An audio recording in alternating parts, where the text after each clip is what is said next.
गंगा की उछाल हंसी का ये घाट देखो रे मेरी नजर से भारत की सौगात देखो रे। नदियों की धारा भी है और उनका संगम भी, थोड़ी थोड़ी खुशियां हैं थोड़ा थोड़ा गम भी। चेले का चेला है जिन पे ना देला है, मौज मजे सीना जोरी की खुदारी की दुनिया ये देखो रे, दुनिया ये देखो रे,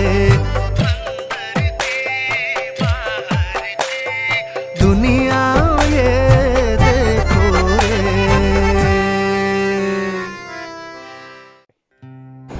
নমস্কার, সকলকে জানাই স্বাগত আমাদের আরও একটি নতুন ভিডিওতে।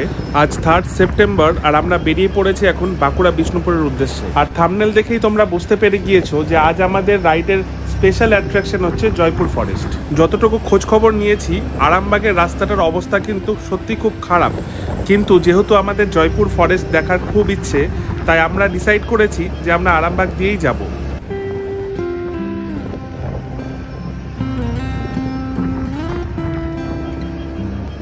বাড়ি থেকে যখন বেরিয়েছি তখন ঘড়িতে বাজে 6:30। এরপর পেট্রোল পাম্প থেকে পেট্রোল ফিল করিয়ে আমরা এখন পৌঁছে গিয়েছি বেলঘড়িয়া এক্সপ্রেসওয়ে। ঘড়িতে বাজে এখন 6:45 আর আকাশটা দেখেছো পুরো মেঘে ঢাকা, খুব সুদিং একটা ওয়েদার হয়ে আছে। যদি পুরো জার্নিটাতে এরকম ওয়েদার পাই আমরা তাহলে তো আমাদের এই এন্টায়ার জার্নি করতে কোনো রকম অসুবিধা হবে না। যা হচ্ছে যেমন হচ্ছে আমরা তোমাদের সাথে শেয়ার করব, শুধু রিকোয়েস্ট থাকলো পুরো ভিডিওটাতে সঙ্গে থাকো। ঘড়িতে এখন বাজে অ্যারাউন্ড 6:50 আর আমরা পৌঁছাচ্ছি ডানলপ।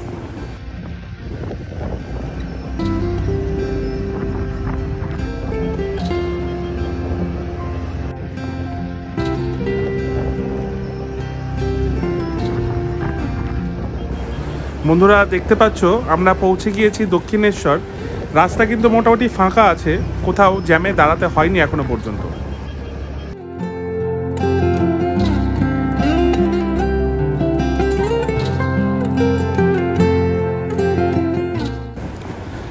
ডান দিকে আছে মা ভবতারিণী, মাকে জানাই প্রণাম যাতে আমাদের জার্নিটা খুব ভালোভাবে হয়। আর সামনে আছে মা গঙ্গা। এই বালি ব্রিজের ওপর উঠলেই একটা আলাদা ফিলিংস, বালি ব্রিজে উঠলেই মনে হয় যেন দূরে কোথাও ঘুরতে যাচ্ছে। পুরো ওয়েদারটা কিন্তু খুবই মেঘলা আর রাস্তা এখনো পর্যন্ত ফাঁকা আছে। 7টা বাজতে চলেছে। যদি আরামবাগ দিয়ে যাই তাহলে রাস্তা একটু জ্যাম পাবো, কারণ রাস্তাটা কম্পারেটিভলি ছোট। কিন্তু আমাদের ইচ্ছা আছে যে জয়পুর ফরেস্টটা একটু দেখার, কারণ এই বর্ষার দিনে জয়পুর ফরেস্ট কিন্তু এক অসাধারণ লাগবে।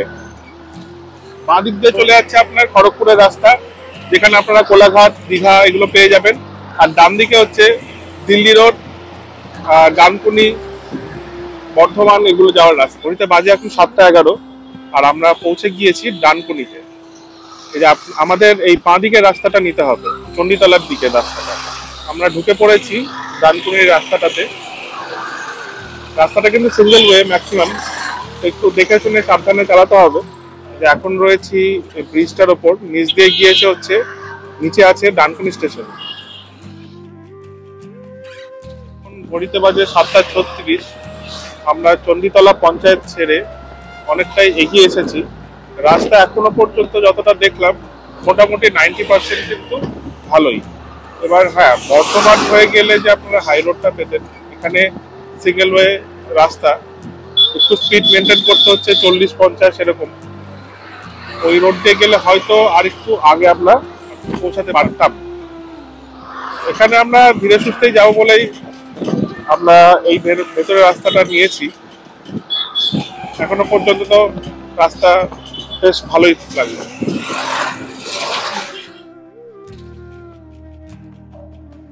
চারপাশটা দেখুন, অসাধারণ লাগছে, জাস্ট অসাধারণ। তবে একটা, যারা এই রাস্তা দিয়ে বাইক নিয়ে আসছেন তাদের জন্য বলছি, রাস্তায় ছোট ছোট পথলস আছে, সেইগুলো একটু দেখে শুনে চালাবেন। এই তো কাকা ইন্ডিকেটর দাও কাকা। রাস্তায় যখন তখন ডান দিক বাঁ দিক থেকে হাঁস, মুরগি এইগুলো হঠাৎ হঠাৎ চলে আসছে। তো একটু সাবধানে সেগুলো দেখে একবার মারলেই কিন্তু মোটামুটি ওর 5-6 হাজার টাকার গল্প। কারণ মুরগির ডিম, তার ডিম, তার ডিম, তার ডিম, অনেক কটা ডিমের হিসেব আপনাদের কাছ থেকে বুঝে নেবে। বা ছাগল হলেও একই জিনিস, ছাগলের বাচ্চা, তার বাচ্চা, তার বাচ্চা, মোটামুটি 3-4 পুরুষের টাকা আপনার কাছ থেকে নিয়ে নেবে। ঘড়িতে বাজে এখন 8টা। আমরা বাড়ি থেকে বেরিয়ে মোটামুটি 50 কিলোমিটার মতো চলে এসেছি। আর আমাদের জার্নি যেটা বাকি আছে সেটা হচ্ছে অ্যারাউন্ড 92 কিলোমিটার দেখাচ্ছে গুগল ম্যাপে। আমরা এখন যে জায়গায় আছি সেটা হচ্ছে হরিপাল। হরিপালে দাঁড়িয়ে এই দোকানটা থেকে আমরা একটু চা বিস্কিট খেয়ে নিলাম, ভালোই ফ্রেশ লাগছে। এবার আমরা রওনা হব আরামবাগের দিকে। কি অসাধারণ পরিবেশ দেখুন, শহরতলির থেকে একটু বেরোলেই যখন আমরা গ্রাম বাংলার দিকে যাই এরকম পরিবেশ কিন্তু দেখতে পাই। ওদিকে শরতের মেঘলা আকাশ আর ওদিকে সবুজ, যতটা চোখ যায় সবুজ বিস্তৃত দিগন্ত, সব মিলেমিশে যেন একটা একাকার হয়ে একটা অন্যরকমই ছবির সৃষ্টি করছে। এখন ঘড়িতে বাজে 8:40। আমরা তারকেশ্বরের কাছাকাছি চলে এসেছি। দূরে আকাশটা দেখতে পাচ্ছেন, পুরো ঘন কালো মেঘ হয়ে আছে। এই কিছুক্ষণ 2-3 মিনিট আগে এই ঝমঝমিয়ে বৃষ্টি হয়ে উঠলো, আর এখন দেখুন চচ্চরে রোদ, ওদিকে হালকা হালকা মেঘ, কিন্তু আছে বেশ গরম আর রোদ। কেউ বলবে যে কিছুক্ষণ আগেই বৃষ্টি হয়ে উঠেছে। ডান পাশে একটা ওভারব্রিজ দেখতে পাচ্ছ, এটা দিয়েও কিন্তু তোমরা আরামবাগে পৌঁছে যাবে। অ্যাকচুয়ালি ডান দিক দিয়ে তারকেশ্বরের রাস্তা গিয়েছে, সেটা দেখানোর জন্যই আমি এই রাস্তাটা নিয়েছি। এই যে দেখো ডান দিকে দেখতে পাচ্ছ, এটা কিন্তু তারকেশ্বর যাওয়ার রাস্তা। এখন আমরা রয়েছি চাপাডাঙ্গার কাছে, আর যে রিভারটা তোমরা দেখতে পাচ্ছ এটা হলো দামোদর নদ। जागो रे देखो रे दुनियाए देखो रे ना ना ना ना ना ना ना ना ना ना ना ना ना ना ना ना। जागो रे देखो रे दुनियाए देखो रे। এতক্ষণ ধরে অনেক রাস্তার কথা বলছিলাম, আর এই দেখো আরামবাগ থেকে আমরা আছি অ্যারাউন্ড 10 কিলোমিটার মতো আগে, আর রাস্তাটার অবস্থাটা দেখো একবার।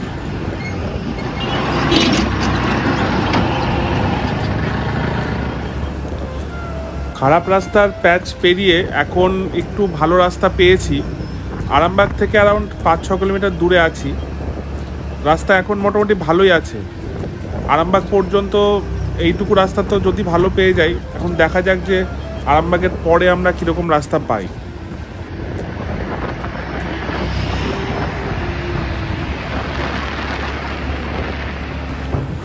বন্ধুরা এখন দেখতে পাচ্ছ যে আমরা যাচ্ছি আরামবাগ শহরের মধ্যে দিয়ে।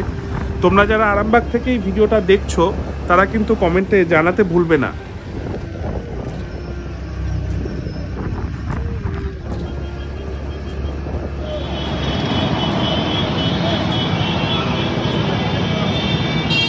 এখন রয়েছি আরামবাগের তারকেশ্বর নদের ওপরে যে রামকৃষ্ণ সেতু আছে, সেই সেতুর ওপরে। কিছুদিন আগেই এই সেতুর গার্ড ওয়াল কিন্তু ভেঙে পড়েছিল, যার জন্য এখন কাজ চলছে এই সেতুতে। রাত্রি 10টা থেকে সকাল 6টা পর্যন্ত কিন্তু এই সেতু দিয়ে যানবাহন বা জনসাধারণের যাতায়াত এখন বন্ধ আছে। রামকৃষ্ণ সেতু ক্রস করে এখন আমরা নিয়েছি হচ্ছে বিষ্ণুপুরের রাস্তা। এখান থেকে বিষ্ণুপুরের দূরত্ব অ্যারাউন্ড 56 কিলোমিটার মতো।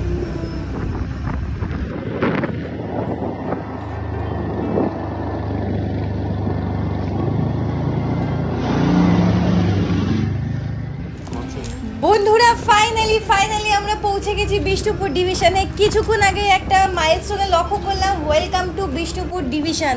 তার মানে হুগলি ক্রস করে গেছি আর পৌঁছে গিয়েছি বাঁকুড়াতে। এটা কিন্তু আমাদের কাছে সত্যি একটা বিশাল ব্যাপার। এরকম আগে কখনোই আমরা রাইডিং ভিডিও করিনি, এটা একদম আমাদের প্রথম ভিডিও। জানি অনেক ভুলচুক হয়েছে, কিন্তু আমরা চেষ্টা ছাড়িনি, করেছি। তা কেমন হয়েছে তোমরা কিন্তু অবশ্যই আমাদের কমেন্টে জানাবে। আচ্ছা বলে দিই, যার জন্য কিন্তু আমাদের এই রাস্তা দিয়ে আসা জয়পুর ফরেস্ট, সেই জয়পুর ফরেস্টের ডিস্টেন্স এখান থেকে কিন্তু অ্যারাউন্ড 25-26 কিলোমিটার মতো। আমরা জয়পুর ফরেস্ট পঞ্চায়েত সমিতির এরিয়ার মধ্যে ঢুকে পড়েছি, আর এখান থেকে জয়পুর ফরেস্টের দূরত্ব দেখাচ্ছে অ্যারাউন্ড 8.5 কিলোমিটার মতো। আমাদের ইচ্ছা ছিল দুজনেরই যে জয়পুর ফরেস্টটাকে এক্সপ্লোর করা। যেমন জানালাম, আগেও কিন্তু আমরা অনেক ক্রিয়েটারের ভিডিও দেখেছি, তো শুধুমাত্র জয়পুর ফরেস্টের টানে আমরা কিন্তু বাইক নিয়ে আজকে এই ট্রিপটা করছি। এখন বাজে অ্যারাউন্ড 11:15 মতো। ট্রেনে আসলে হয়তো আমরা এতক্ষণ পৌঁছে যেতাম, হয়তো যে আমরা WBTDCL এর বিষ্ণুপুর টুরিস্ট লজ সেখানেও পৌঁছে যেতাম, কিন্তু এই 10-15 মিনিট বা আধ ঘন্টা দেরি হওয়া সত্ত্বেও এই এক্সপিরিয়েন্সটা আমরা মিস করতে চাইনি, যার জন্যই কিন্তু আমরা এই বাইক ট্রিপটা করছি। অবশেষে আমরা পৌঁছে গিয়েছি জয়পুর ফরেস্ট। এর সামনে এখানে দেখতে পাচ্ছেন জয়পুর ফরেস্ট এরিয়া শুরু হচ্ছে। ফাইনালি আমরা ঢুকে পড়েছি জয়পুর ফরেস্টে, আর সাইনবোর্ড অনুযায়ী তোমরা বুঝতেই পারছো what to do and what not to do. পেছনে যে জয়পুর ফরেস্টটা দেখতে পাচ্ছেন, এটাই হচ্ছে আমাদের বাইক ট্রিপের কারণ। আমাদের আরণ্যক এক্সপ্রেসের টিকিটও কাটা ছিল, যে আমরা যেহেতু বিষ্ণুপুর টুরিস্ট লজে উঠবো, বিষ্ণুপুর ঘুরে দেখবো, তাই জন্য ওখানে নেমে ঘুরবো, স্টেশনে নেমে টোটো ধরে ঘুরবো। কিন্তু যবে থেকে মাথায় ঢুকেছে জয়পুর ফরেস্ট দেখতে হবে, ওই নেশা আর নামেনি, তাই জন্য সেই ঠিক ওই কারণটার জন্যই আমরা চলে এসেছি বাইক রাইড করে জয়পুর ফরেস্টের মধ্যে। আর জয়পুর ফরেস্টের মধ্যে দিয়ে যাবো এবার আমরা বিষ্ণুপুরের দিকে। জয়পুর ফরেস্টটা ভালো করে এনজয় করুন আমাদের সাথে।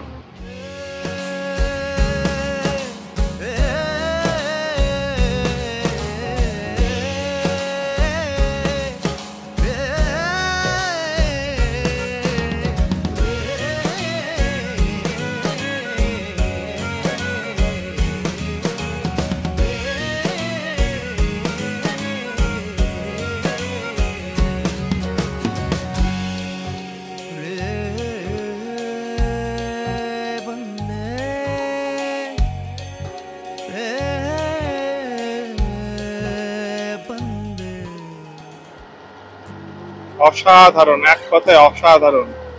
যারা এসেছেন তারা জানেন।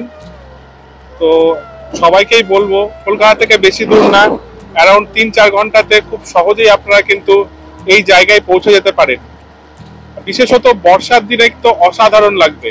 শুধু বাইক কেন, আপনারা 4 চাকা নিয়েও চলে আসতে পারেন এই জায়গায়। অনেকেই আসেন উইকেন্ড ট্রিপ হিসেবে, অনেকে আসে যারা একদিনে যায় একদিনে আসে। তো জাস্ট এনজয় করুন। একটাই অনুরোধ, একটু ধীরে চালাবেন, একটু দেখে চালাবেন।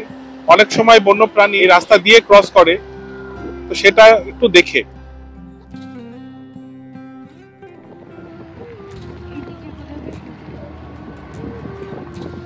এই যে এই মোড়টা দেখতে পাচ্ছেন, এই মোড়টার থেকে দুটো রাস্তা গেছে, একটা ডান দিকে আর একটা হচ্ছে বাঁ দিকে বিষ্ণুপুরের দিকে। তা আমরা এই রাস্তা ধরেই এগোবো। অবশেষে আমরা প্রবেশ করে গিয়েছি মন্দির নগরী বিষ্ণুপুরে, আর ঢুকেই কিন্তু এরকম নানা রকম ঐতিহাসিক দ্রষ্টব্য দেখতে পাচ্ছি। তো এগুলোকে পাশে রেখেই আমরা এগিয়ে যাব আমাদের বিষ্ণুপুর ট্যুরিজম প্রপার্টির উদ্দেশ্যে। বিষ্ণুপুর রিলেটেড আরও নানান রকম ভিডিও আমাদের চ্যানেলে খুব শীঘ্রই কিন্তু আপলোড হবে। তাই যারা যারা তোমরা এখনও সাবস্ক্রাইব করোনি, সবাইকে অনুরোধ করবো আমাদের চ্যানেলটা প্লিজ সাবস্ক্রাইব করো। আচ্ছা, আমরা বিষ্ণুপুরে যে জায়গায় থাকবো, বিষ্ণুপুর টুরিস্ট লজ, সেই জায়গায় আমরা পৌঁছে গিয়েছি। এই ভিডিওটা আমরা এখানেই শেষ করব। আগামী ভিডিওগুলোতে আমাদের এই বিষ্ণুপুর ঘুরে দেখা বা জয়পুর ফরেস্ট বা এই এখানের যে থাকার জায়গা তার ডিটেলস সমস্ত কিছু থাকবে। যারা ভিডিওর এই পর্যায়ে এখনো পর্যন্ত আছেন তাদের কাছে অনুরোধ থাকলো অবশ্যই একটা লাইক করবেন, প্রশ্ন থাকলে কমেন্টে জানাবেন। আর যারা চ্যানেলে নতুন আছেন তারা চ্যানেলটিকে সাবস্ক্রাইব করতে ভুলবেন না। নতুন ভিডিও নিয়ে আবার দেখা হবে আপনাদের সাথে। ততক্ষণের জন্য take care and good bye.